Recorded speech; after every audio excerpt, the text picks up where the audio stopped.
சிக்கனை வச்சு எக்கச்சக்கமான வெரைட்டியில் சமைக்க முடியும். ஆனால் நம்மளாம் சட்டு புட்டுன்னு சமைக்கணும், அதுவும் தோசை, இட்லி, பூரி இதுக்கெல்லாம் சமைக்கணும். அது மட்டும் இல்லாமல் இருக்க கொஞ்சம் சிக்கனை வச்சு வீட்டில் இருக்க எல்லாருக்கும் போதுமான அளவு சாப்பிட்ற அளவுக்கு சமைக்கணும்னா நம்ம எல்லாரும் சூஸ் பண்ணக்கூடிய ஒரே ரெசிபி இந்த சிக்கன் தண்ணி குழம்பு தான். ஏன்னா இது ரொம்ப சிம்பிள்.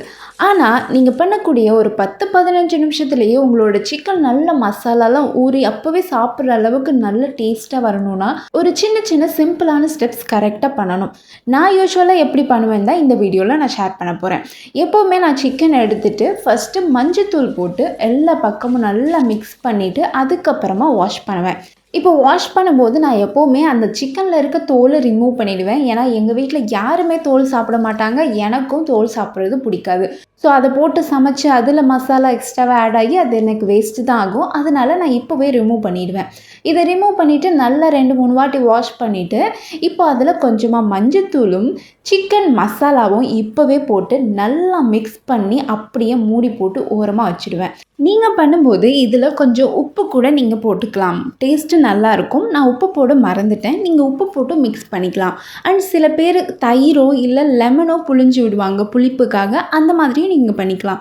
இல்லைனா கொஞ்சமாக வினிகர் கூட 1 டேபிள் ஸ்பூன் ஊற்றிக்கலாம். இந்த மாதிரி புளிப்பு இன்க்ரீஸ் பண்ணுறதுக்காக நீங்கள் பண்ணிக்கலாம். நான் ஏன் பண்ணலைன்னா எனக்கு தக்காளி நான் நிறைய ஆட் பண்ண போகிறேன், ரொம்ப புளிப்பாகவும் எனக்கு பிடிக்காது. அதனால ரொம்ப புளிப்பு ஆட் பண்ண வேணான்றதுனால பண்ணலை.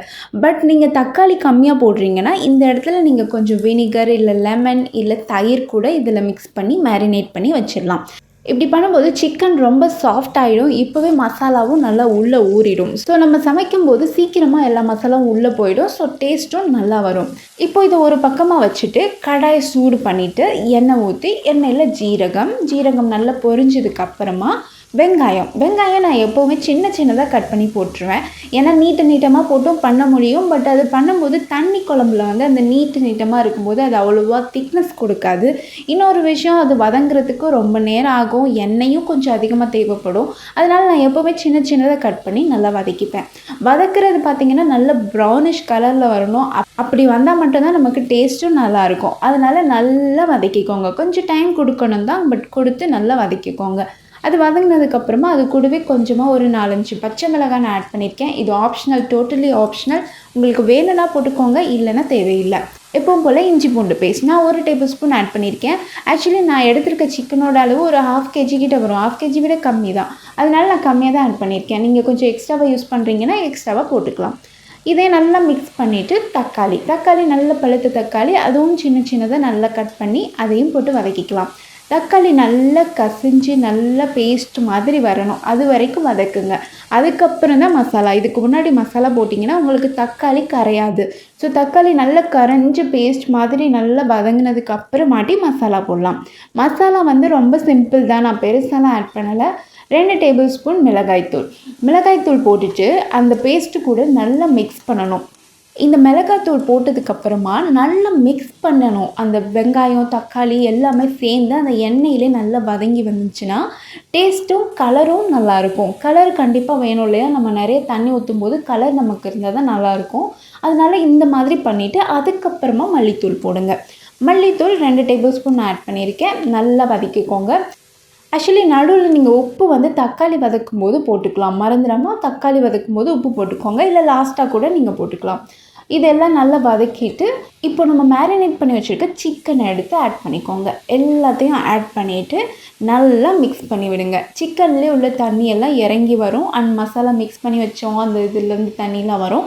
எல்லாமே வந்து நல்லா மிக்ஸ் ஆகும்போது நல்ல ஒரு 2 to 3 minutes நல்லா கடாயிலே போட்டு மிக்ஸ் பண்ணதுக்கு அப்புறமா தண்ணி ஊற்றணும். அதுக்கு முன்னாடி ஊற்றிடாதீங்க. தண்ணி ஊற்றிட்டிங்கன்னா எல்லாம் அப்படியே மசாலா உள்ளே போகாத மாதிரி வந்துடும். ஸோ நல்லா ஒரு 2 to 3 minutes, மேக்ஸிமம் 5 minutes கூட நீங்கள் கடாயிலே நல்லா மிக்ஸ் பண்ணிக்கலாம். தீஞ்சிடாமல் பார்த்துக்கோங்க. நல்லா மிக்ஸ் பண்ணிவிட்டு அதுக்கப்புறம் தண்ணி ஊற்றுங்க.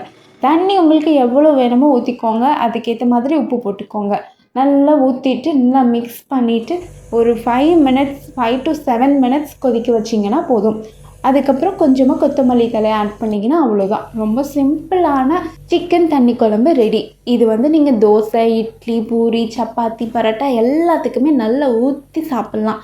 அதுக்காக சாப்பாட்டுக்கு சாப்பிட முடியாதுலாம் இல்லை, சூப்பராகவே இருக்கும். சாப்பாடு நல்ல சூடாக போட்டுட்டு அதில் எடுத்து ஊற்றி 2 பீஸ் வச்சு எடுத்து சாப்பிட்டிங்கன்னா அந்த அளவுக்கு அட்டகாசமாக இருக்கும். கண்டிப்பாக ட்ரை பண்ணிவிட்டு எப்படி இருந்ததுன்னு கமெண்டில் சொல்லுங்கள். அண்ட் மறக்காமல் சப்ஸ்கிரைப் பண்ணுங்கள். நான் எப்போவுமே எந்த வீடியோலையும் சப்ஸ்கிரைப் பண்ணுங்கன்னு சொன்னதே இல்லை. ஸோ நிறைய பேர் வீடியோ பார்க்குறீங்க, சப்ஸ்கிரைப் பண்ணதில்லை. நான் அடிக்கடி வீடியோ அப்லோட் பண்ணிகிட்டே இருப்பேன். இந்த மாதிரி டேஸ்டியான ரெசிபீஸ், எனக்கு தெரிஞ்ச ரெசிபீஸ், எனக்கு தெரிஞ்ச டிப்ஸ் எல்லாமே நான் ஷேர் பண்ணுறேன். கண்டிப்பாக சப்ஸ்கிரைப் பண்ணுங்கள். ஸோ தட் எல்லா வீடியோவும் நீங்கள் பார்க்க முடியும். மறக்காமல் சப்ஸ்கிரைப் பண்ணிவிடுங்க.